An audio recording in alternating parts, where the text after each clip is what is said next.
아멘. 한 해 동안 우리 할렐루야 찬양대 찬양으로 하나님께 영혼 돌리며 또 우리 모든 성도님들에게 은혜 주심을 감사합니다. 이제 내년 한 해에도 또 우리 찬양대원들이 또 힘을 얻고 또 하나님이 찬양하는 일에 승리하게 되길 주의 이름으로 축복합니다. 자, 우리 함께 신앙 고백하겠습니다. 주는 그리스도시요 살아계신 하나님의 아들이십니다. 아멘. 자, 우리 옆 사람과 함께 인사를 나누겠습니다. 말씀 따라갑시다. 네, 오늘 말씀의 제목은 성령께서 불러시키는 일입니다.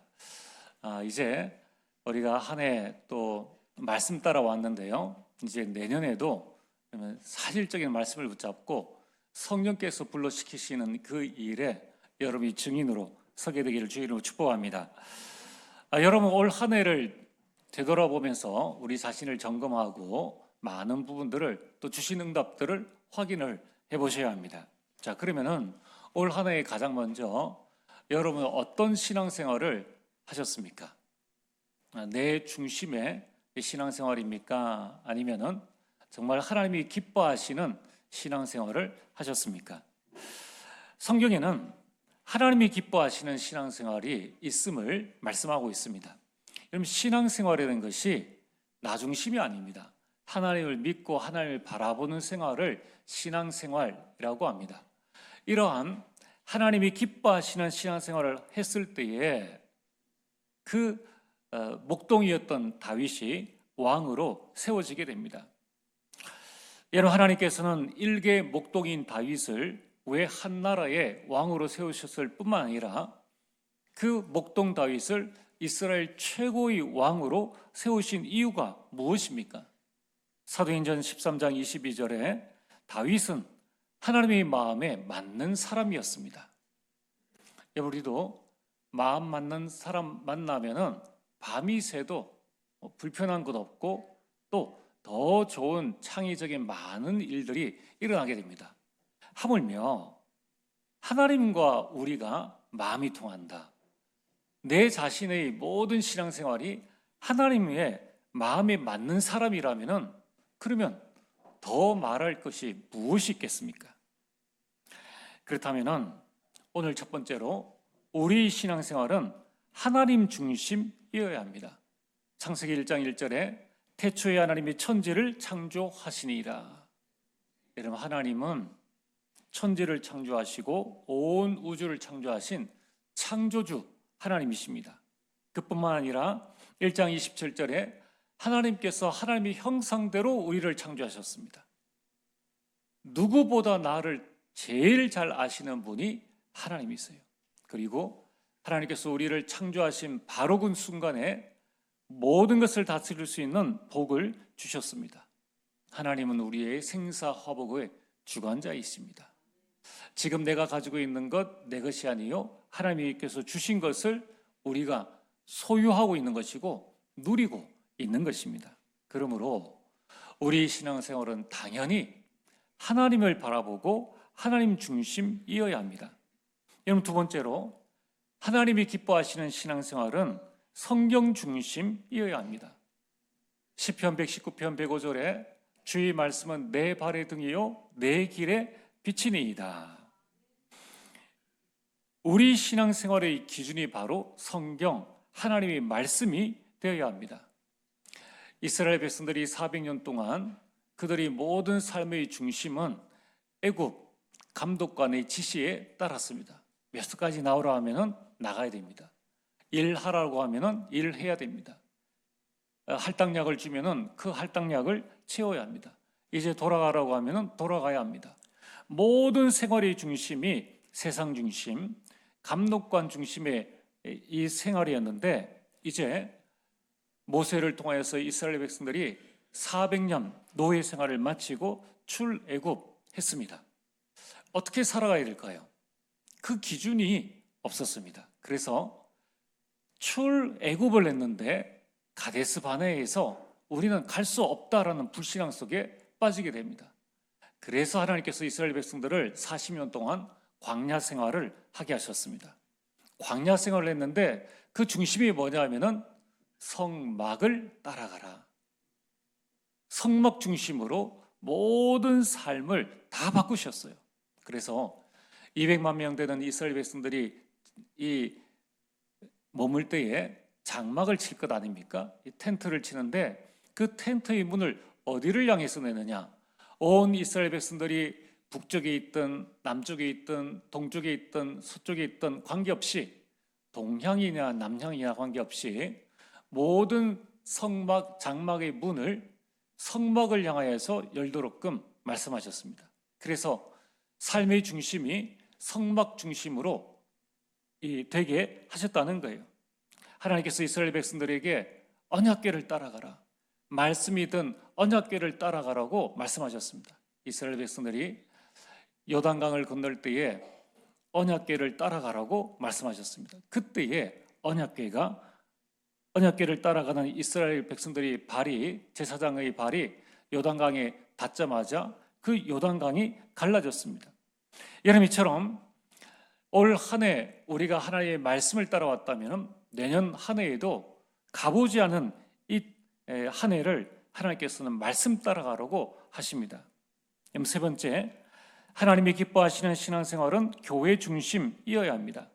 에베소서 1장 23절에 그리스도의 몸된 교회를 중심으로 하는 것이 우리 신앙생활입니다.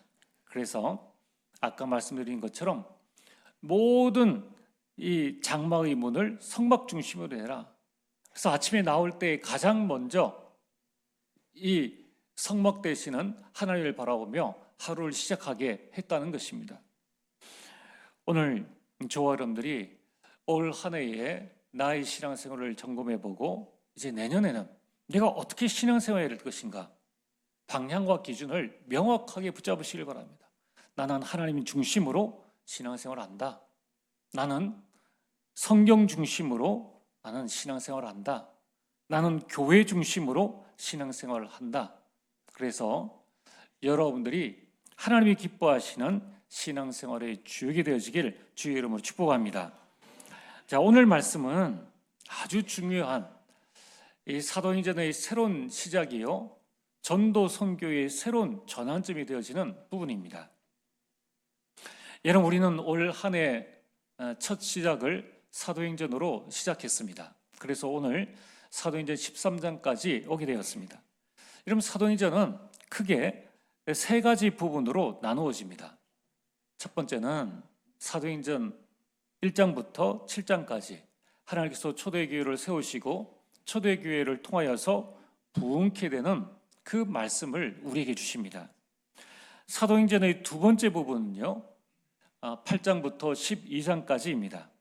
이제 초대교회를 중심으로 유대인 중심의 전도를 했다면 이방인 중심으로 전도가 전환되어지는, 복음이 확산되어지는 과정을 보여주십니다.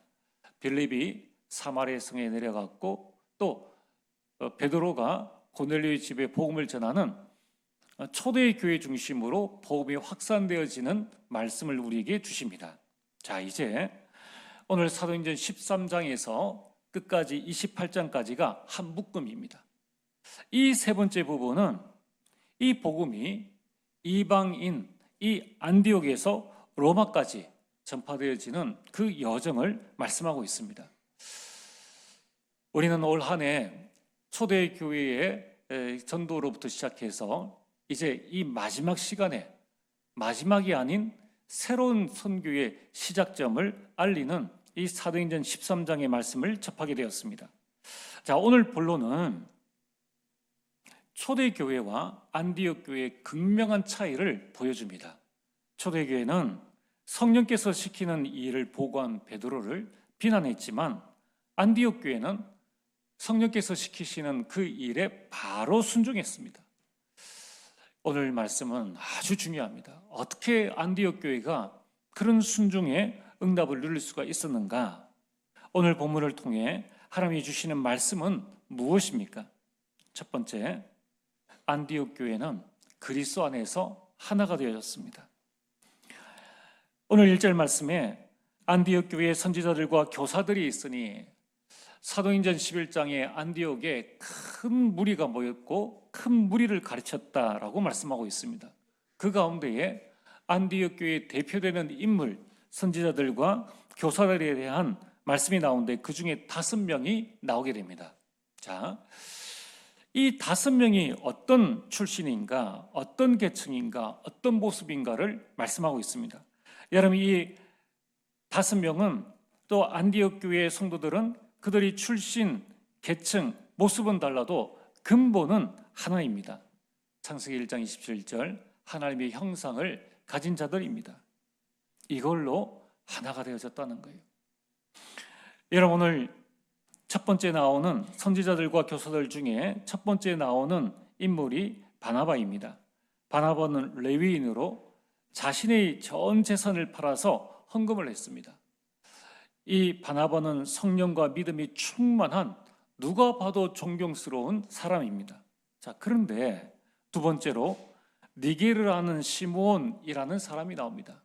니게르는 흑인이라는 뜻입니다. 시므온은 흑인으로서 이 그리스도인이 되어진 개종자입니다. 자, 바나바는 레위인으로 이미 유대인 사상이 완전히 가지고 있는 사람입니다. 그런데 그가 안디옥 교회에서 니게르라는 시므온과 함께 교회의 중요한 중직들을 맡고 있다는 겁니다. 자기의 것을 버리고 그리스도 안에서 하나 되어진 모습을 보여줍니다. 또한 구레네 사람 루기오는 구레네 출신인데요. 구레네는 북아프리카의 리비아 지역입니다. 많은 사람들이 루기오 역시 흑인이지 않겠느냐라는 말을 합니다. 그럼 이처럼 안디옥 교회의 지도자들 가운데에 섞일 수 없는 사람이 지금 하나가 되어졌습니다. 게다가 더욱더 놀라운 것은 헤롯의 젖동생 마나엔이라고 나와 있습니다. 헤롯은 세례 요한을 죽였습니다. 이 동생의 아내를 빼앗아 가지고 자기의 아내를 삼았는데 그것을 질책한 이 세례 요한을 목베어서 죽였습니다. 또 예수님을 십자가에 사형 선고를 내린 이 재판을 한 사람입니다. 자, 이러한 헤롯과 왕궁에서 함께 자란 헤롯과 밀접한 관계에 있는 그러한 사람이 마나인입니다. 적이죠. 그리스도를 대적했던 그 가문, 그 속에서 자란 사람이 이제 그리스도 안에서 하나가 되어졌습니다. 더욱더 놀라운 것은 사울입니다. 그는 핍박자였습니다. 스데반을 죽이는 일에 앞장섰고 온 교회를 돌아다니며 그리스도 믿는 자를 찾아냈던 그런 사람입니다. 이 5사람이 안디옥 교회의 지도자인데 이들은 인간적인 모든 것을 뛰어넘어서 그리스도 안에서 하나가 되어졌습니다. 자기의 출신을 자랑하지 않았습니다. 자신의 계층을 내가 왕족 출신인데, 내가 그래도 왕족인데, 이러한 자신의 모습을 나타내지 않았습니다. 또 다른 지역에 피부색이 달랐다고 해서 그것을 얕보지 않았습니다. 그들은 그리스도 안에서 오직 하나가 되어졌습니다.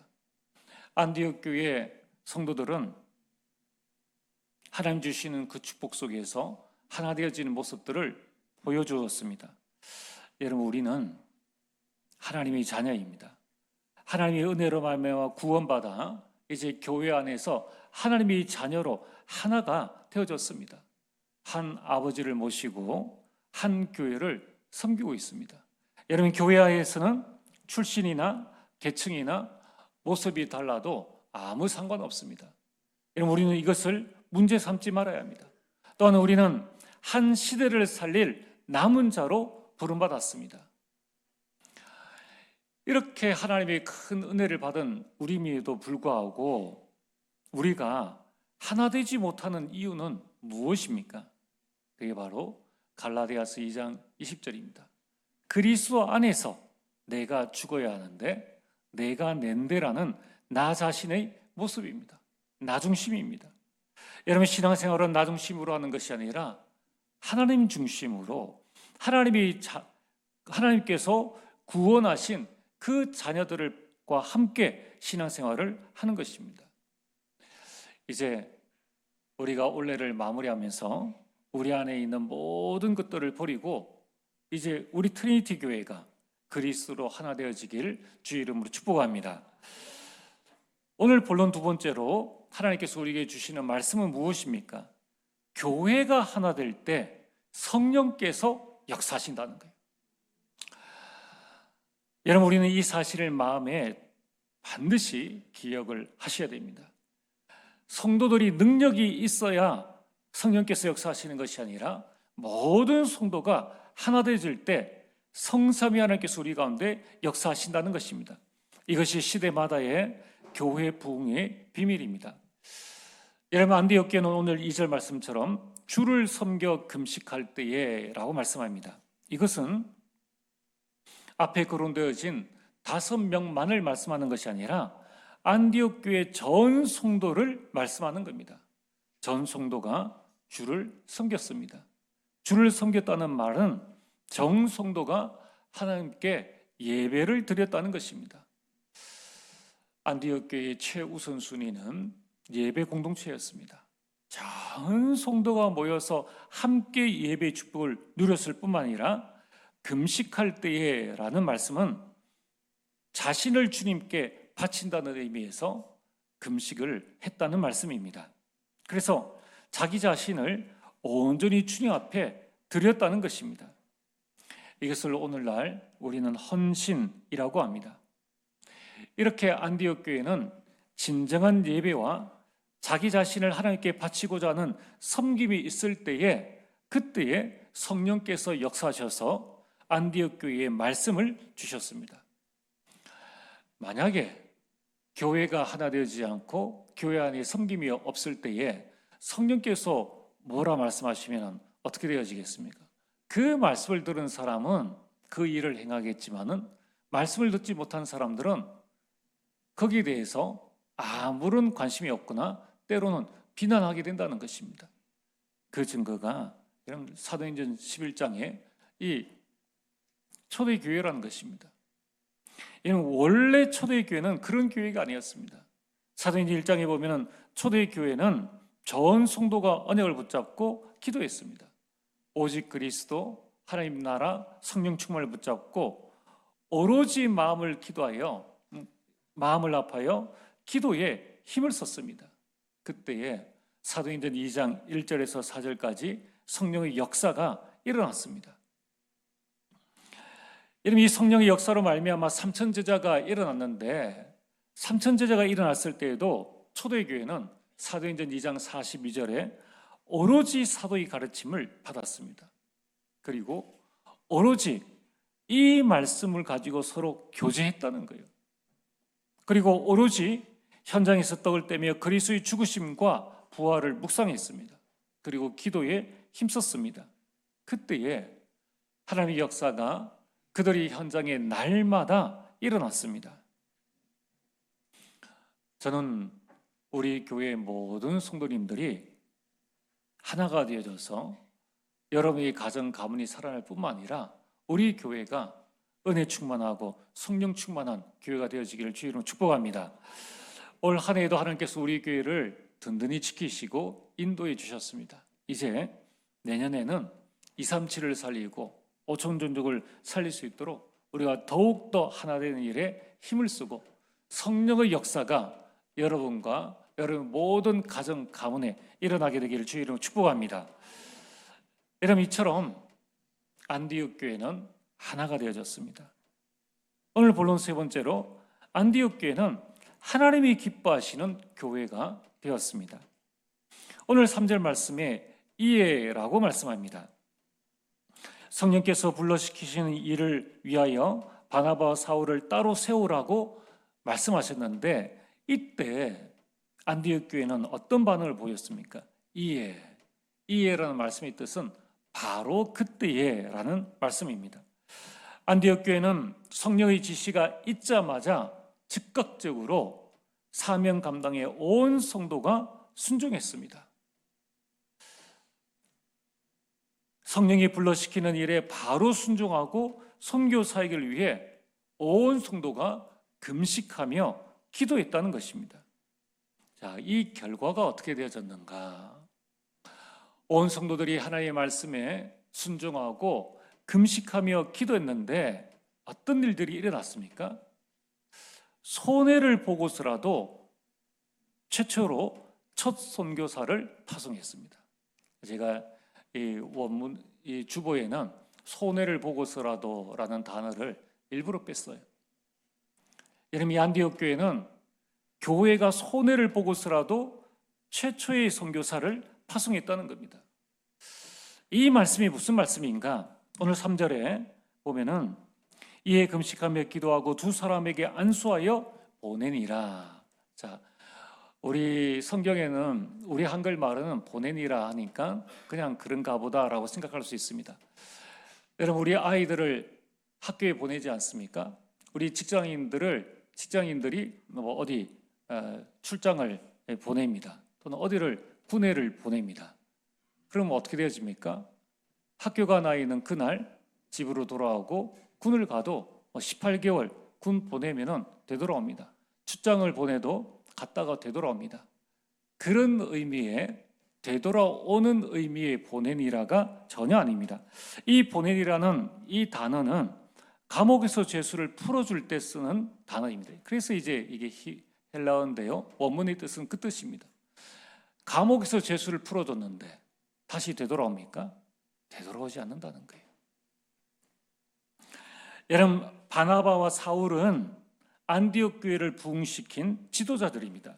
따라서 이 안디옥 교회 성도들에게 있어서 그들을 이방인 선교사로 보낸다는 것은, 다시 돌아오지 않아도 되는 그러한 자유를 준다는 것은 교회 입장에서 큰 손실이 아닐 수가 없습니다. 교회의 중요한 일꾼들을 보내는 거예요. 그럼에도 불구하고 안디옥 교회 성도들은 바나바와 사울을 이방 선교를 위해서 안디옥 교회에 구속하지 않고 부담 없이 자유롭게 떠날 수 있도록 보내주었다는 것입니다. 이게 얼마나 중요한가.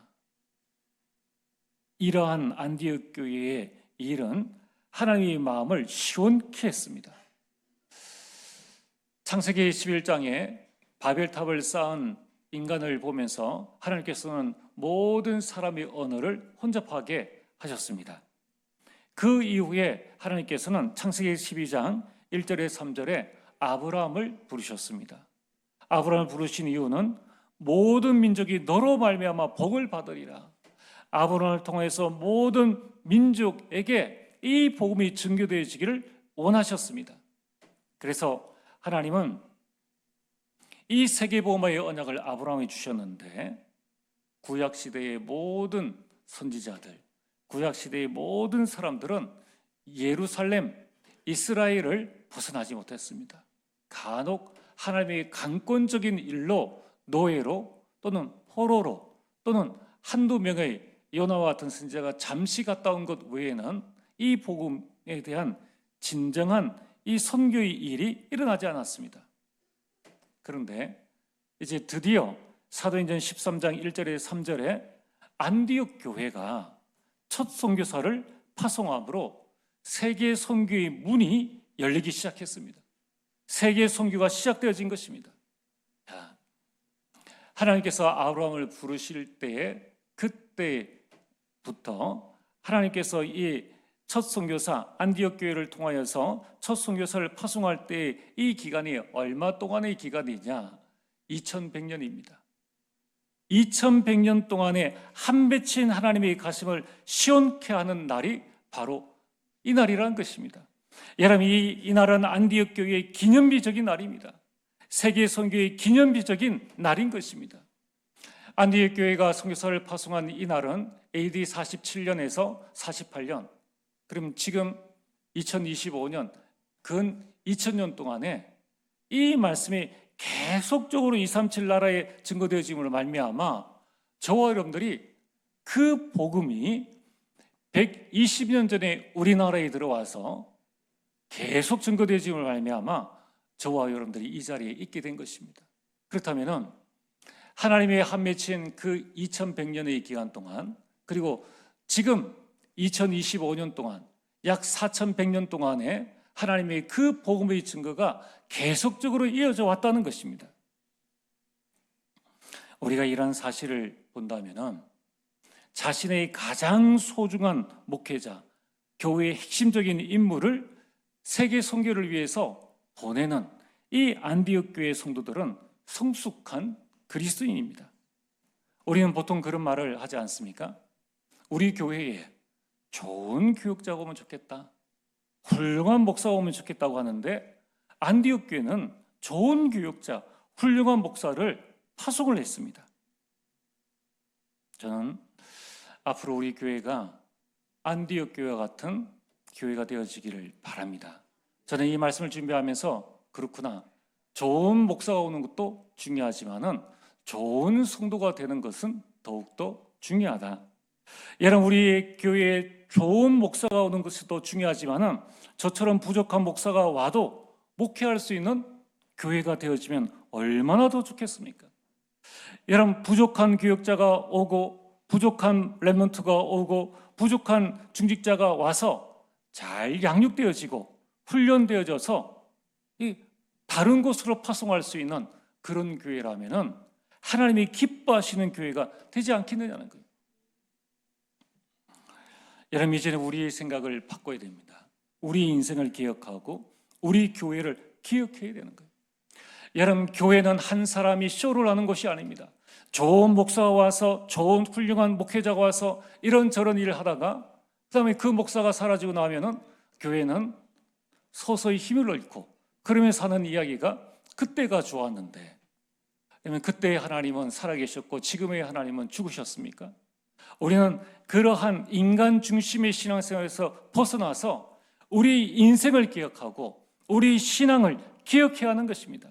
이제 우리는 좋은 사람 만나게 해달라고 기도하지 말고 여러분이 좋은 사람이 되면 됩니다.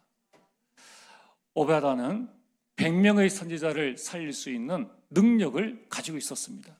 우리 교회에 누구든지 와서 누구든지 목회할 수 있고 누구든지 렘넌트들이 또 중직자들이 마음껏 서서 저 연약한 교회들에 가서 돕고 또 237 나라에 갈 수 있는 그런 교회가 되어지길 바랍니다.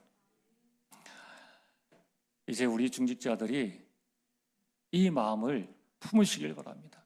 여러분들이 교회 주역으로 서시길 바랍니다. 여러분들이 기도하고 장로회가 기도하고 안수집사회가 기도하고 권사회가 기도해서 우리 교회를 하나님이 기뻐하시는 교회로 만들어 나가는 거예요. 제가 우리 교회에 1년 있을지 10년 있을지 또 언제 하나님의 부름을 받을지 아무도 모릅니다. 그런데 목사가 있고 없고에 따라서 교회가 휘청한다, 그거는 잘못된 교회입니다. 안디옥 교회는 어떻게 했습니까? 바울이 선교 캠프를 1차를 가고 2차를 가고 3차를 가고 나중에는 로마의 저 감방에 가서 순교했습니다. 그 기간 동안에 안디옥 교회는 끊임없이 하나님의 말씀과 또 이 말씀으로 세워졌고, 이 사도 바울이 선교 일을 감당할 수 있도록 끝까지 그를 위해서 기도했으며 모든 물질적 후원을 감당할 만큼 교회는 든든히 서갔다는 것입니다. 누가 훌륭한 사람입니까? 바울이 아니라 남아있는 안디옥 교회의 성도들이 성숙한 그리스도인이었다는 것입니다. 여러분, 이제 우리는 안디옥 교회와 같이 모든 사람을 세워서 파송할 수 있는, 지금 237에 많은 나라들이 비어 있습니다. 5천 종족이 비어 있습니다.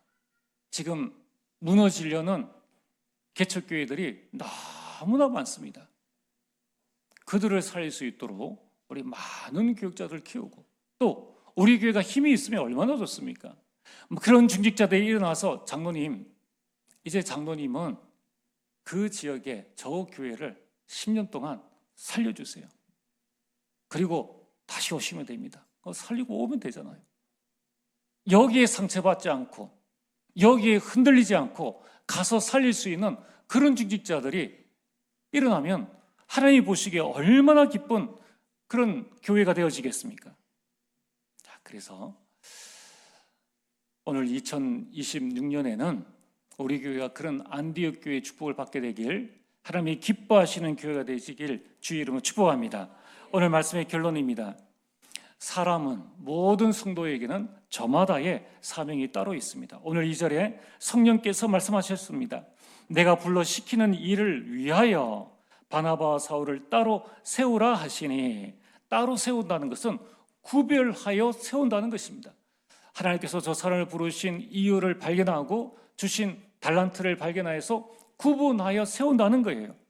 하나님께서는 베드로는 할례자의 사도로, 바울은 이방인의 사도로 삼으셨습니다. 여러분, 이제 우리에게는 가는 선교사도 있고 보내는 선교사도 있습니다. 하나님은 우리에게 주신 이 사명을 잘 감당하도록 우리에게 직분을 주셨습니다. 그 직분의 목적은 성도를 온전케 하며 봉사 일을 하며 그리스도의 몸된 교회를 세우는 것입니다. 여러분, 우리 교회에 많은 직분자들이 있습니다. 우리 장로, 권사, 안수 집사, 또 우리 서리 집사, 또 교사로, 찬양대원으로, 이런 모든 직분의 이유가 무엇인가? 하나님이 몸된 교회를 세우라는 것입니다. 어떻게 하면 됩니까? 주신 은혜대로 섬기시면 됩니다. 받은 은사대로 섬기시면 됩니다. 절대로 비교하지 말고, 비교는 사탄의 틈이 되어집니다. 여러분, 이제 하나님께서 내게 주신 은혜에 감사함으로 섬기시고 받은 은사에 감사함으로 섬겨서 하나님의 마음을 시원케 하고 하나님을 기쁘시게 하는 귀한 우리 모든 성도님들 되어지길 주의 이름으로 축복합니다. 전능하신 아버지 하나님, 참으로 감사를 드립니다. 성령께서 불러 시키시는 일을 감당해 나가며 하나님께 영광 돌리는 우리 성도님들 될 수 있도록 축복하여 주옵소서. 예수님 이름으로 기도리옵나이다. 아멘.